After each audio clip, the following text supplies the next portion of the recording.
قصة أبي لهب والأسد. في مكة المكرمة وبين جبالها الصخرية كان يعيش رجل يدعى أبو لهب. كان أبو لهب عما للنبي محمد صلى الله عليه وسلم، لكنه بدلا من أن ينصره كان يقف في طريقه ويؤذيه بالكلام القبيح والأفعال السيئة. كان يظن أن ماله وقوته سيحميانه دائما، ولم يدرك أن الله يدافع عن الذين آمنوا.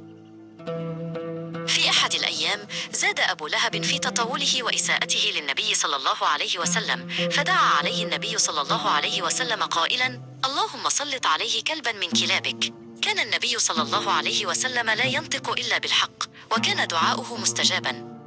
استعد أبو لهب للخروج في رحلة تجارية مع رفيقه حارث إلى بلاد الشام، لكن صدى تلك الدعوة ظل يطارده في أحلامه ويملأ قلبه رعبا.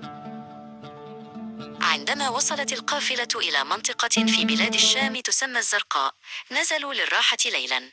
كان الخوف ينهش قلب أبي لهب، فقال لرفاقه: يا معشر قريش، احموني، فإني أخاف دعوة محمد. فقام صديقه قيس مع بقية الرجال بوضع أبي لهب في وسطهم، وناموا جميعا حوله كالسور المنيع ليحموه من أي خطر قد يقترب.